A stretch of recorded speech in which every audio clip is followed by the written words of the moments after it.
हैदराबादच्या चारमिनार परिसरातील गुलजार हाऊस इमारतीला रविवारी सकाळी भीषण आग लागली। या आगीत आतापर्यंत 17 जणांचा मृत्यू झाल्याची माहिती मिळते। अग्निशमन दलाच्या अधिकाऱ्यांनी दिलेल्या माहितीनुसार रविवारी पहाटे 5:30 वाजता चारमिनार जवळील एका दागिन्याच्या दुकानाला आग लागली।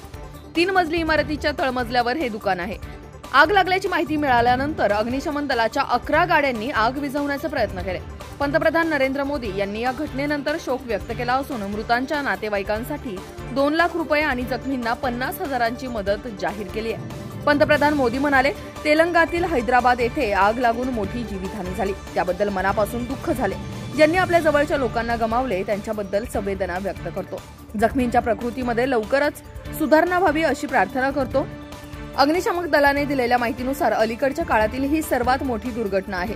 तळमजल्यावरील दुकानात आग लागल्यानंतर काही वेळेतच त्याचा धूर वरच्या मजल्यावर गेला, ज्यामुळे तेथील रहिवासी गुदमरले गेले।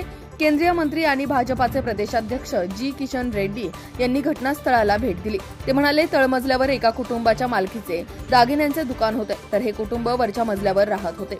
या दुर्घटनेत अनेकांचा मृत्यू झाला, तर काही जण जखमी आहेत। या घटनेबद्दल मला कुणालाही दोष द्यायचा नाही, परंतु हैदराबाद शहर हे वेगाने विकसित होत असल्यामुळे आता पोलीस, महानगरपालिका, अग्निशामक दल आणि वीज विभागालाही स्वतःमध्ये बदल करावे लागतील।